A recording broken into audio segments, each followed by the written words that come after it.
Pourquoi le TGV entre Strasbourg et Paris, qui a déraillé le 5 mars, n'est-il pas tombé?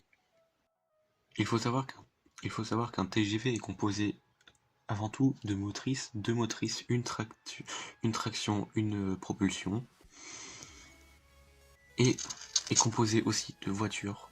Ici on en a deux, et entre chaque voiture, on a cette partie appelée le module, comment dire, composé du bogie, avec les essieux, et cette partie-là, comment dire, sert à maintenir la solidarité entre chaque voiture. Vu que, comment dire, grâce à ce module, vu que les voitures sont solidaires l'une à l'autre,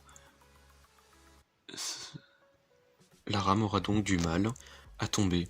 Seules les motrices, qui ne sont pas composées de ces modules entre une motrice et une voiture, vont alors, lors de l'accident, en cas d'accident de haute gravité, les motrices, elles seules, vont tomber. Comme on peut le voir ici, si on fait tomber, on va schématiser un accident. On va faire tomber la motrice en faisant comme ceci. Voilà. Donc là, la motrice et la voiture se sont détachées. Or, nous allons faire tomber cette motrice là et vous verrez que la rame, elle est encore solidaire. Et nous allons regarder quelque chose d'autre. Même dans le cas où il n'y aurait plus de rail, la rame, elle, ne se déformera pas. Dans le cas contraire, prenons une rame classique avec une composition assez particulière, effectivement, dans la mesure où on n'a pas d'étendard. Mais bref, nous nous retrouvons avec une rame classique composée de voitures de type UIC. Celle-ci, c'est des corails. Capital, pardon. Donc, nous pouvons donc voir qu'il n'y a pas les modules composés dans les TGV, nous avons juste des attaches, voilà. Donc là c'est une schématisation, mais dans la vraie vie, c'est à peu près comme ça.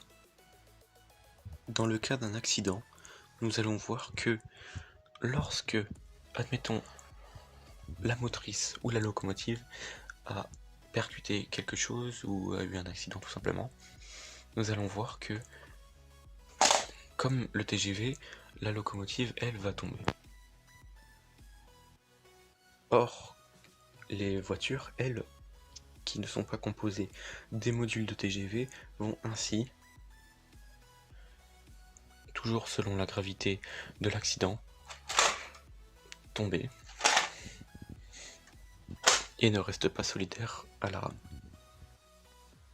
Prenons encore l'exemple où, admettons, il n'y aurait plus de rails. Qu'est-ce que ça ferait sur des voitures classiques? Nous allons le voir maintenant.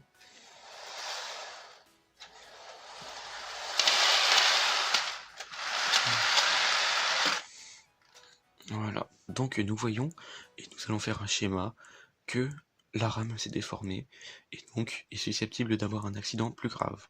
Ainsi, ça peut mettre en danger la vie du voyageur. Nous voilà donc en possession d'une rame de TGV, en l'occurrence c'est un TGV Euroduplex, simple, Carmillon, voilà. Donc nous voyons que ce module-là rend solidaire les voitures. Donc si il y a une torsion entre chaque voiture, lors d'un accident, comment dire, la distance que fait l'accident... Voilà comment est représentée une rame qui est déformée après un accident.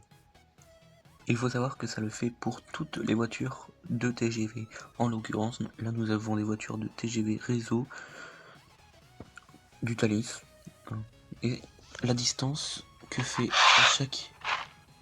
à chaque accident, admettons il y a un accident, voilà ce que ça fait. On a grâce à ce module un écartement très très faible. Prenons toujours en cas contraire notre rame classique composée de voitures. Nous allons voir que s'il y a un accident, les voitures qui ne sont pas composées ainsi des modules de TGV vont ainsi se déformer et ainsi former un accordéon. Et comme il a été dit, cette déformation peut ainsi faire tomber les voitures et aussi mettre en danger la vie du voyageur. Voilà donc pourquoi notre TGV entre Strasbourg et Paris ne s'est pas retourné. Et toi, qu'est-ce que tu en penses, hein?